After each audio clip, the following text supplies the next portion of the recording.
Hello everyone, and welcome back to Alt-Roll's guides for new and returning players to D&D. Today, I'd like to continue our series examining the monsters of D&D.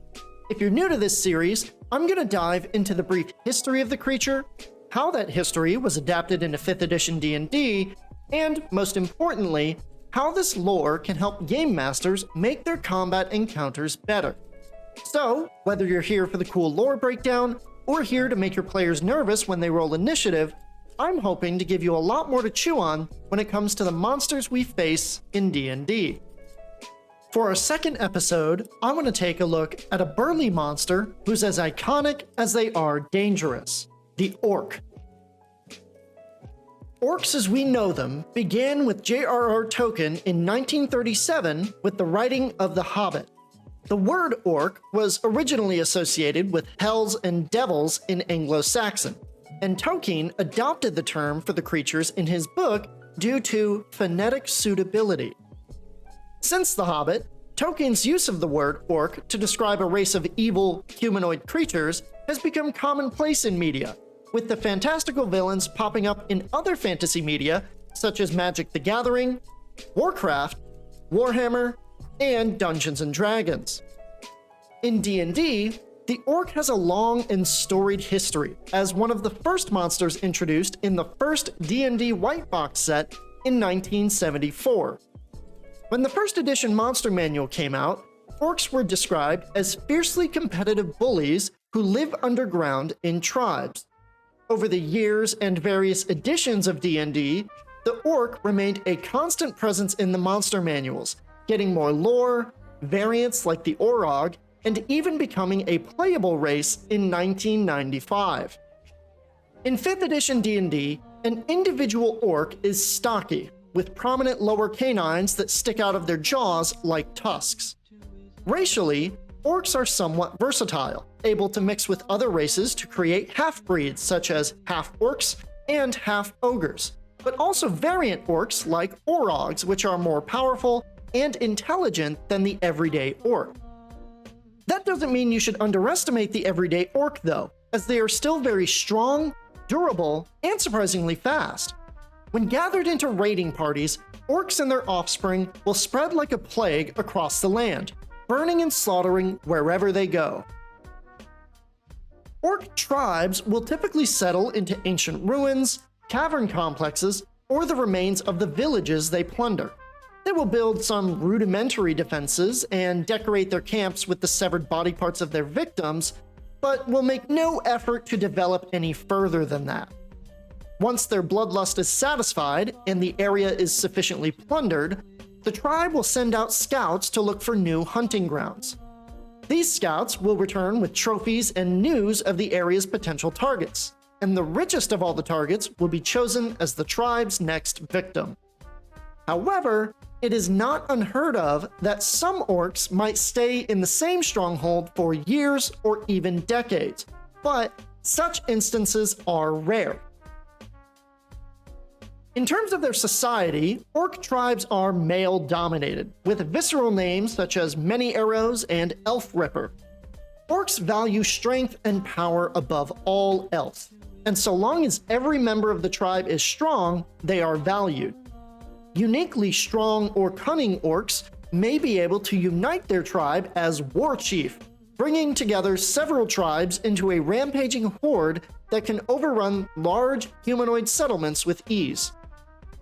Orcs value power so much that they will even invite other races into the tribe if they are strong enough, and will proudly travel with ogres, trolls, half-orcs, and orogs in their ranks.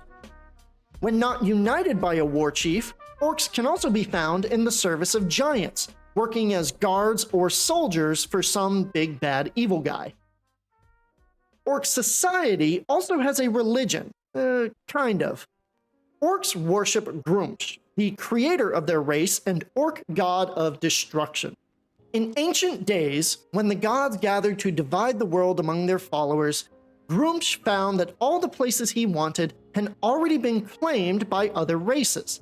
The other gods laughed at Gruumsh, but he responded by laying waste to the mountains, setting the forests aflame, and carving great furrows into the fields.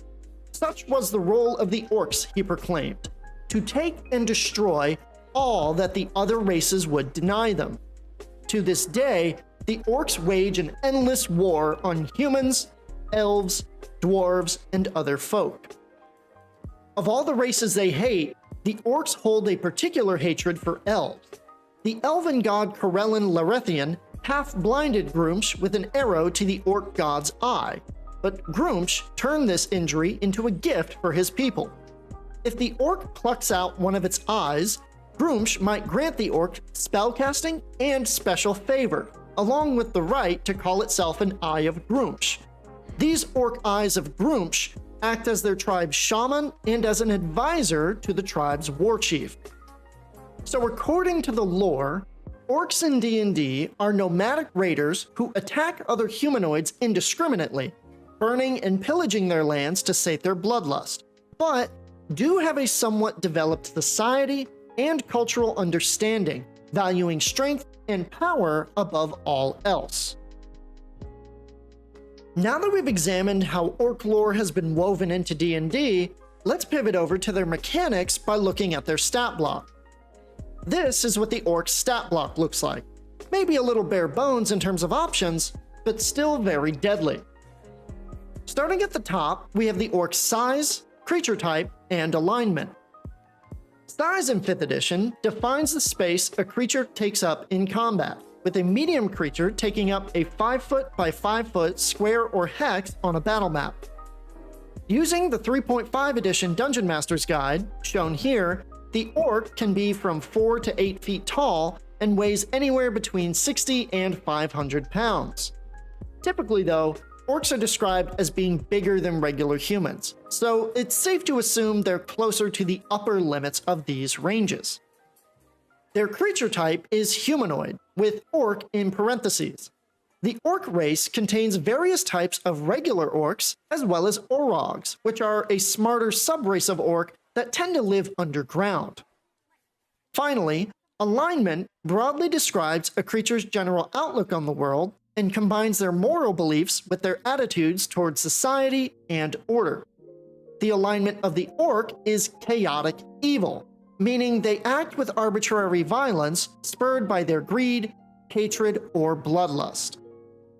Below that top bar are the rest of the Orc stats, which are necessary for dungeon masters to play them correctly.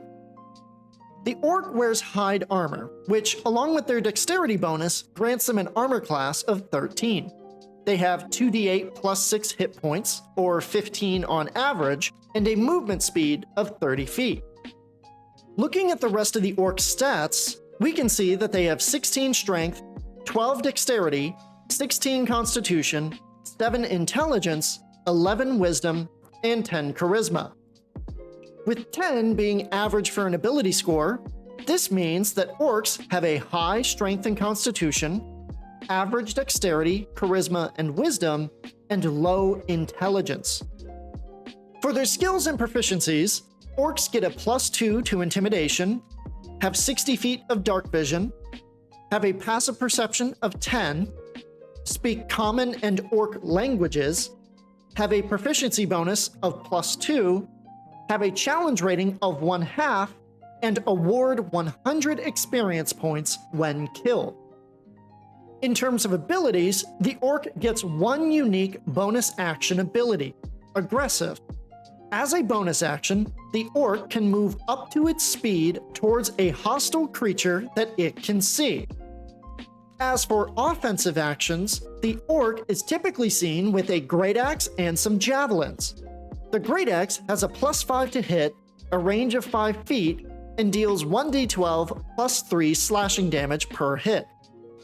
The javelin has a +5 to hit, can be thrown normally up to 30 feet, and thrown with disadvantage up to 120 feet, and deals 1d6 plus 3 piercing damage per hit. Finishing up with their stat block here, one last thing not explicitly listed in the books is the environment a creature is typically native to. When using online resources, we can see that there are certain environment tags that indicate what places the party is likely to find this monster in. For Orcs, Their tags indicate they can be found in the Arctic, forests, grasslands, hills, mountains, swamps, and the Underdark, aka anywhere underground such as caverns or caves. Now that we've examined what's laid out in the stat block, we can begin to examine how orcs behave, how they would think, and how to get into the mind of an orc if you were to use them as a dungeon master. We'll do this by taking what we've already been shown in the lore and stat block of the monster and compare that with how that information is intended, referencing tactics and methods from The Monsters Know What They're Doing by Keith Amon. Let's start by going through Amon's key assumptions one by one and relating them to the orc as we go. The first of Amon's assumptions is that most creatures want to survive, and if seriously wounded, will try to flee combat. Exceptions to this rule are fanatics or intelligent beings who believe they'll be hunted down and killed if they do flee. Seriously wounded can be subjective, but we can safely assume that threshold of when a monster will run away to be around 1/3 of the monster's hit points. With an average of 15 hit points, 1/3 of that would be 5. So, if an orc is reduced to 5 hit points or less, it will attempt to flee combat. Next up, let's dive into how orcs think, starting with their alignment. On the scale of good to evil, good creatures tend to be friendly to others, whereas evil creatures are hostile to others. On the scale of lawful to chaotic, lawful monsters may try to capture or non-lethally subdue others, whereas chaotic monsters may kill them. Since orcs are chaotic evil, we know two major things about them. First, orcs will tend to kill and possibly even eat anyone unlucky enough to survive combat with them. Secondly, since orcs are evil creatures, they will be outwardly hostile to other creatures, especially good ones. Continuing on with their mindset, let's dive into some of their mental ability scores. Orcs have an intelligence score of 7. Based on Amon's guidelines, a creature with intelligence of 7 or less operates purely from instinct. That doesn't mean it uses its features ineffectively, only that it has one preferred modus operandi and isn't going to be able to adjust if that stops working. For example, if an orc runs up to a 23 armor class paladin and misses all of its attacks for 3 rounds in a row, rather than thinking to itself, "Hey, I should switch targets," the orc will just keep getting angrier and keep attacking the same target until the orc wins. Orcs also have a wisdom score of 11. Amon posits that creatures with wisdom of 8 to 11 will choose targets indiscriminately, not possessing enough common sense to tell when a target might be too much for them to handle. Now that we've set up how orcs think, let's get into the really fun part, how they fight. Amon's guidelines state the following. Creatures with high strength focus on melee combat and won't need to compensate with greater numbers. As such, orcs won't need to outnumber an enemy to be willing to take a fight. Creatures with average dexterity, whatever their strength or constitution, will need to choose their battles carefully. Since their ability to avoid damage is poor, they'll want some other advantage in combat. Creatures with high constitution typically have a hit point advantage over their enemies, and because of that, they're less likely to hide in combat since they can soak up a couple of attacks before going down. To recap our earlier examination of their stat block, orcs have high strength, average dexterity, and high constitution. Comparing these attributes to Amon's guidelines, we can surmise that orcs are melee brawlers who seek to close the distance and kill their target before their target can kill them. The final major assumption from Amon that we're going to go over here today is that in D&D 5th edition, unless otherwise specified, any creature gets their full movement, 1 action, 1 bonus action, and 1 reaction, just like any player character does. Amon posits that any creature that exists within the game world will have evolved in accordance with this rule, and will seek to obtain the best possible result from the action economy of the game. This means they will combine whatever movement, actions, bonus actions, and reactions are available to it for the best possible outcome. For orcs, this means that they will seek to use their aggressive bonus action whenever possible on their turn. Now, this ability is a gap-closing ability, used to move an additional 30 feet on the orc's turn while retaining their action to attack once they're close enough. This move is best used at the start of combat, but orcs can also use it to run to a new target if their current one is defeated, or they can use it to chase down fleeing enemies. So with all these assumptions laid out, what do we know now about how to use orcs? First, orcs are strong and hardy brutes that prefer to get into melee as soon as possible to deal strong melee damage. And when that's not possible, they do have some javelins to throw at medium to short range. Second, orcs will choose targets indiscriminately, but won't be able to realize when their preferred course of action won't work, leading them to fight based off instinct rather than tactics. Third, orcs will use their bonus action to charge in at the beginning of combat to close the gap, and if their current target is defeated or tries to run away, they can use their bonus action to either move to a new target or chase down their fleeing foes. Fourth, if reduced to 5 hit points or fewer, or reduced to less than half their starting number, an orc or group of orcs might attempt to flee combat. Unlike goblins in our earlier video though, this is a situational might, as orcs aren't as dependent on their strength as a group as goblins are. As such, it's just as likely that an orc might stay and fight to the bitter end in order to avoid showing weakness. Otherwise, they will try to run away and then maybe come back with some more orcs or some reinforcements to finish the fight. Finally, if orcs win a combat encounter, they're likely to execute their defeated foes, chopping off their limbs to decorate their camps or to bring back as trophies to their war chief. Now, these behaviors assume that the orcs are being led by another orc or even an orog, but it is possible and in their lore that they may deviate from these assumptions if they're being led by another creature such as an ogre or some big bad evil guy. And that brings us to the end for the orc. A traditional fantasy monster, their legacy in D&D is filled with murder and mayhem. However, with all the discussions around monsters using tactics and DMs using monsters wisely, we should never discount or forget the effectiveness of a big, tough brute to just rush at the party in a straight line. If you need a simple monster to act as minions to a big bad evil guy, you can hardly do any better than the orc. But what do you all think of the orc?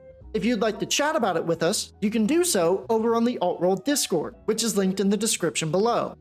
While on the server, you can pop into the courses we run teaching all the basics to D&D. And if you like what we do, supporting us on our Ko-fi goes a long way in helping us keep Alt-Roll going. Of course, if you're interested in more content like this, giving the video a like or a comment helps us get our videos out there for more people to see. Our next breakdown is going to focus on a higher level monster that should be evoking fear in lower level casters, the Rakshasa. For now, that's all I had for you today. Thank you all so much, have a great rest of your day, and I'll see all of you next time.